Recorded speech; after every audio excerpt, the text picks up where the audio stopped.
وساعات ما ياخدش حاجة خالص. ده المفترض بقى أن صلاته تتوزن، تتحط في الكفة، ونشوف بقى نعم الله عز وجل في الكفة الثانية، كلنا هنروح في ده لو المسألة كذلك. إلا أن يتقبل الله عز وجل منا إذا بذلنا أقصى ما في وسعنا حتى وإن كان قليلا، بس تصل إلى سقف طاقتك. فيبقى ال الإنسان إذا وصل إلى هذه الدرجة فاحتكم وقل. ده ابن الجوزي بيقول له يعني إذا أنت وصلت لكده يبقى أنت راجل، قل لي اللي أنت عايزه بقى، قل نحن هنا. ليه؟ لأنك حينئذ تكون وصلت إلى مقام من لو أقسم على الله لأبره. ثم ذكر ابن الجوزي رحمه الله نماذج لذلك. لمين؟ لمن لو أقسم على الله لأبره. شوف ألي بقى، قال تالله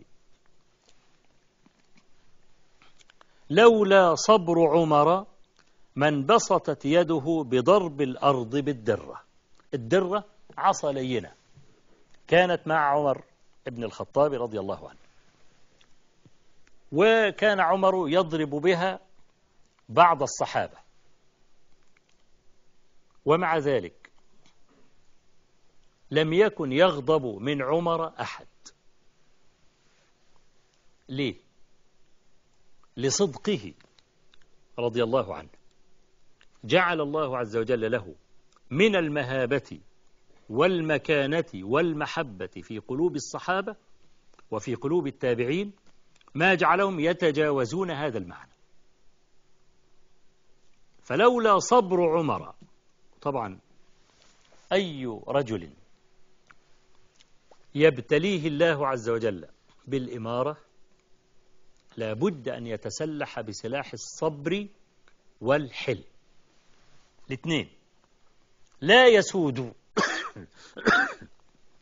أبدا إلا بهذين، وكمان واحدة ثالثة، والسخاء. صبر دي عصب الولاية، عصب الإمارة. أي واحد يتولى منصبا من المناصب لابد أن يكون صبورا وحليما وسخيا، لأن الإدارة كلها مشاكل. الإدارة تحتاج إلى حزم، والحزم أكثر الناس يتجاوزون حدودهم. كل ده جايب شفاعة، أنا رجل لي منصب معين، ده جايب شفاعة. طب الشفاعة دي أنا سأتجاوز بقى الحكم الشرعي، لك معلش عشان خاطر ده أنا جاي لك وانت عارف المكان اللي بينه وبينك والكلام ده، ومش بعيد يجيب له هدية كده ولا كده ولا بتاع، والكلام ده يكسر عينه بيها. فالإنسان اللي في الإدارة لو تجاوز لهذا وهذا وهذا فسدت الإدارة، فيحتاج أن يصبر. يا أخي هذا لا أستطيع، معلش عشان خاطري، يا عم اعمل معروف، لا يا عم اطلع من دماغي، لا عشان خاطري وعشان كذا. ده عايز صبر ولا لا؟ عايز صبر، وإلا هتقول خد ارموا. فكثير من الناس بيتجاوز. عشان كده أنا بقول نصيحة بقى للشباب القائم على الدعوة، اللي ربنا سبحانه وتعالى فتح لهم في الدعوة. إياك أن تتلبس بشيء من الإدارة، اوعى، دعوتك هتروح. ليه؟ لأن عدة العالم وعدة الداعي إلى الله عز وجل تختلف عن عدة الإداري. الإدارة عايزة حزم وأنك لا تجامل، لكن عدة الداعي اللي هو إنه يصبر المشتكي. يا الله يا عم الشيخ أنا فلان قال لي كذا وكذا وشتمني وأحرجني قدام الناس ومش عارف إيه. أطبطب يا أخي أخوك، ولتستوي 70 عذرا، ولا تحمل كلمة على الشر وأنت تجد في خير محملة، وحسن الظن في الله وفي أخيك المسلم، وحسن الظن ملوش أي مشاكل، سوء الظن له مشاكل وبتاع والكلام ده، وخلاص أدي راسك أبوسها يا عم ما تزعلش من أخيك وبتاع والكلام ده. طب أنا دويت الموضوع؟ لا ما دويتش الموضوع، أنا كل المسألة صبرت وخلصت، لكن المشكلة ما زالت قائمة.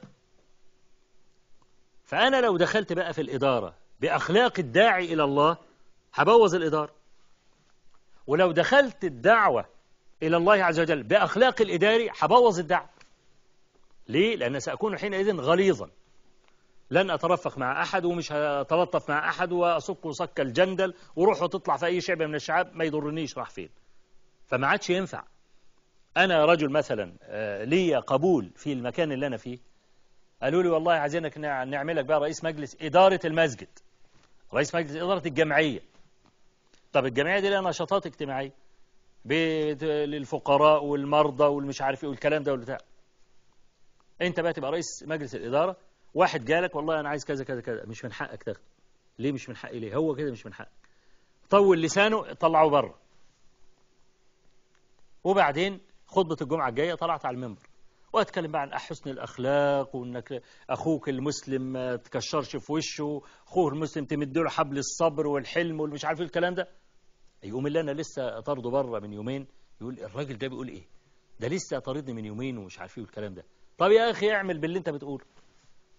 فيوم يسقط هذا الرجل ويسقط الكلام اللي هو بيقوله نظرا لإيه؟ عشان حاول أن يحزم، مع أنه كان محقا في الحزم.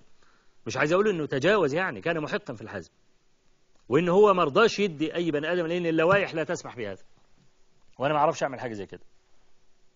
فيبقى إذن أنا لما أخلي بقى الإداري يستخدم أخلاق الداعية، وأنا ما بقولش أن الإداري يكون بقى غليظ ولا يكون الكلام ده، لا، بقول يكون حازم، مش قليل أدب ولا متجاوز ولا الكلام ده، لا، حازم.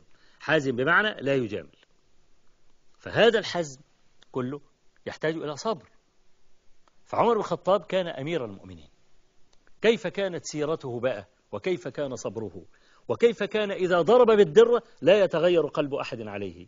هذا ما إن شاء الله نعرفه في المرة القادمة إن شاء الله تبارك وتعالى.